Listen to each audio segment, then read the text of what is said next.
नमस्ते विद्यार्थी मित्रों, आज मैं आपका सप्तशी संकुल में हार्दिक स्वागत करती हूँ। आज की हमारी हिंदी की क्लास में हम कक्षा 9 में जो हमने आगे के क्लास में काव्य पढ़ा था, आज हम उनका स्वाध्याय लिखेंगे। तो आप अपनी नोटबुक, रबर पेंसिल साथ में रखें। जो प्रश्न मैं यहाँ आपको लिखाऊंगी वह आप नोटबुक में नोट करते जाइए।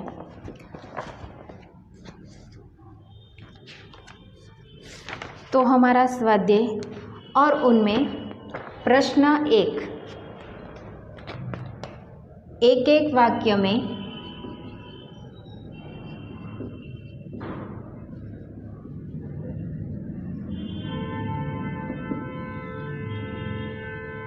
उत्तर दीजिए।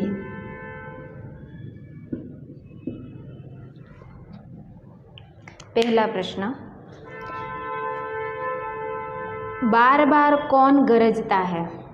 बार बार कौन गरजता है? तो उनका उत्तर लिखिए।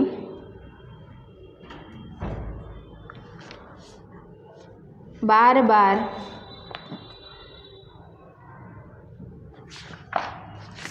समुद्र गरजता है।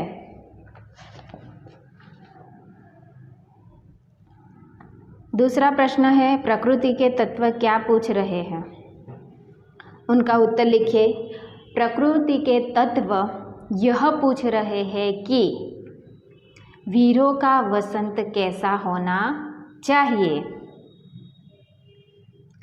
तीसरा प्रश्न जो है वह है, वधु वसुधा में क्या परिवर्तन आया है? तो उनका उत्तर लिखिए। बहु वसुधा में उन वधु का अंग अंग पुलकित हो उठा है। आगे प्रश्न है, कवि कुरुक्षेत्र में क्या कर है? कुरुक्षेत्र से क्या कहते हैं? उनका उत्तर लिखिए।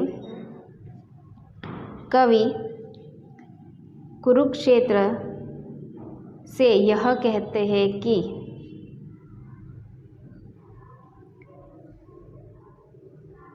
देशवासियों से, कुरुक्षेत्र को यह कहते हैं कि देशवासियों से उनकी गौरव गाथा के बारे में कह दो, यह कहते हैं। आगे का प्रश्न है, कवि की कलम की क्या विशेषता है?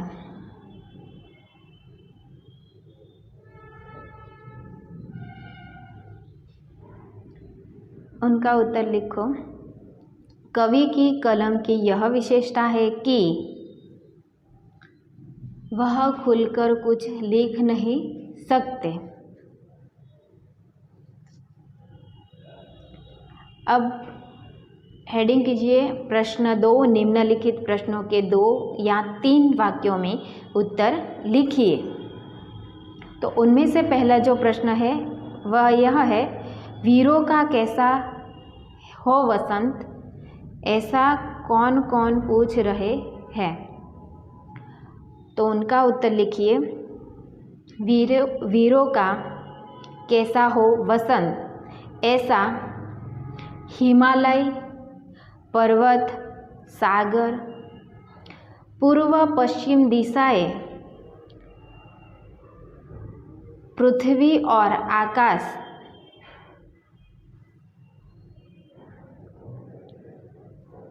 क्षितिज आदि पूछ रहे हैं। दूसरा प्रश्न है, कह दे अदित कब मौन त्याग,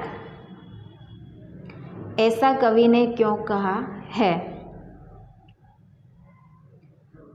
उनका उत्तर लिखिए। देश के इतिहास में वीरता और पराक्रम दिखाने वाले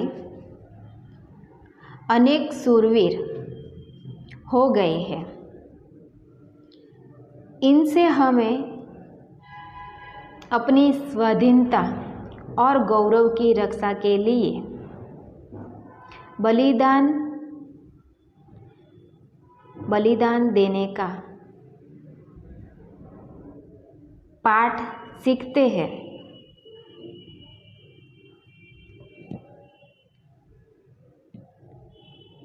इसलिए कवि ने कह दिया है कि अतीत अब मौन त्याग दे।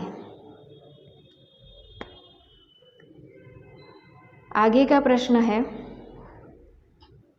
इन ऐतिहासिक घटनाओं के आधार पर कवि ने वीरों का वसंत बताया है। किन ऐतिहासिक घटनाओं के आधार पर कवि ने वीरों का वसंत बताया है? तो उनका उत्तर लिखिए। हनुमान जी ने लंका जलाए थे, तो उस घटना के बारे में, और जब कुरुक्षेत्र में महाभारत रचाया वह घटना, फिर हल्दी घाटी में जो युद्ध हुए, सिंहगढ़ किले में जो युद्ध हुए, उस ऐतिहासिक घटनाओं पर कवि ने वीरों का वसंत बताया। निम्नलिखित, आगे का प्रश्न है 3, निम्नलिखित प्रश्नों के उत्तर विस्तार से लिखिए। पहला प्रश्न है, वीरों का कैसा है वसंत? इस पंक्ति को अपने शब्दों में कविता के द्वारा समझाइए।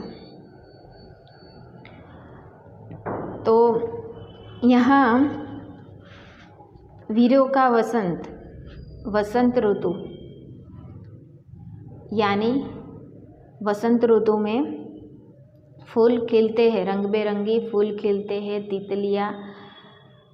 रंग बिरंगी तितलियाँ फूलों पर बैठती है, चारों तरफ हरियाली छा जाती है वसंत ऋतु में, और पूरी धरती शोड़े श्रृंगार सजती है। लेकिन यहाँ पे वीरों के वसंत के बारे में बताया गया है, इसलिए वीर का वसंत उनकी वीरता, शूरवीरता, पराक्रम ही उनका वसंत होता है। इस कविता के द्वारा हमको कवयित्री ने समझाया है। हल्दी घाटी और सिंहगढ़ से कवि का क्या तात्पर्य है? दूसरा प्रश्न है, उनका उत्तर लिखिए। हल्दी घाटी, जहाँ महाराणा प्रताप और अकबर के बीच जो युद्ध हुआ था, वह है ऐतिहासिक घटना है। और सिंहगढ़ का जो किला है, वहाँ सिंहगढ़ के किले पर जब मुस्लिम साम्राज्य था, तब छत्रपति शिवाजी ने उन पर आक्रमण किया था। तब उनके जो सेनापति थे तानाजी, उन्होंने उन मुस्लिमों का सामना किया, मुस्लिम साम्राज्यों का सामना किया और उनमें विजयी हुए, और बाद में तानाजी ने अपनी जान वहीं गंवा दी। हल्दी घाटी में जब अकबर अपनी अधीनता से स्वराज को जीतना चाहते थे, तब महाराणा प्रताप वह सहमत नहीं थे और उन्होंने अकबर के साथ युद्ध लड़ा, जो हल्दी घाटी मैदान में हुआ और वहाँ पे उन्होंने अपनी वह हल्दी घाटी मैदान में हुआ था और उनका ऐतिहासिक घटना के तौर पर कवयित्री ने यहाँ हमें वीरों की जो वसंत होती है वह दिखाने का प्रयत्न किया है। तीसरा प्रश्न है कलम बंदी स्वच्छंद नहीं, संदर्भ समझाइए। यहाँ कवयित्री ने अपनी कलम को बंदी बताया है। यह कविता उस समय के दौरान लिखी गई है जिस दौरान देश में अंग्रेज़ों का शासन था। तब कवि खुलकर लिख नहीं पाते थे, कोई इनके खिलाफ लिख नहीं पाते थे। उनकी कलम पर उसकी कलम को बंदी बनाया गया था, इसलिए कवयित्री ने उसकी कलम को बंदी स्वच्छंद कहा है। तो यहाँ पे हमारा जो 22वां काव्य है उनका स्वाध्याय है, वह स्वाध्याय यहाँ पे ख़त्म होता है। तो जय हिंद, जय भारत, अस्तु।